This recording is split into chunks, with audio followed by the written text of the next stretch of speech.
एकीकडे सरकार पारदर्शकतेच्या गप्पा मारतंय तर दुसरीकडे डोळ्यांदेखत कायद्याचे दिंडवडे काढले जात आहेत.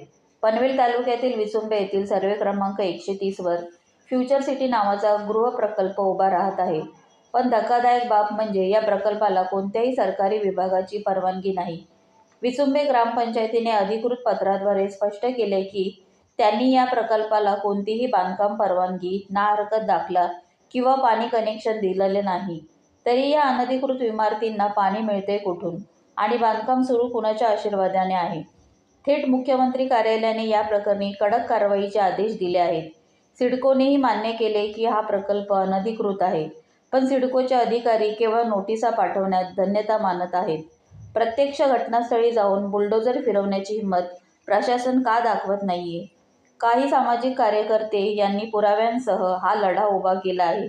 तहसीलदारांपासून ते विभागीय आयुक्तांपर्यंत सर्वांकडे कागदपत्र असूनही कारवाईत होणारं हे विलंबन संशयाच्या भोवऱ्यात सापडलं आहे. हे एन्फोर्समेंट लॅग म्हणजे बिल्डर आणि अधिकाऱ्यांचं संगनमत तर नाही ना, असा प्रश्न आता उपस्थित होत आहे. आता प्रश्न उरतो तो इतकाच, मुख्यमंत्री कार्यालयाच्या आदेशाला केराची टोपली दाखवणाऱ्या या मुजर बिल्डरवर सिडको प्रत्यक्ष कारवाई कधी करणार, की सर्वसामान्यांची फसवणूक होईपर्यंत प्रशासन असंच कुंभकर्णी झोपेत राहणार?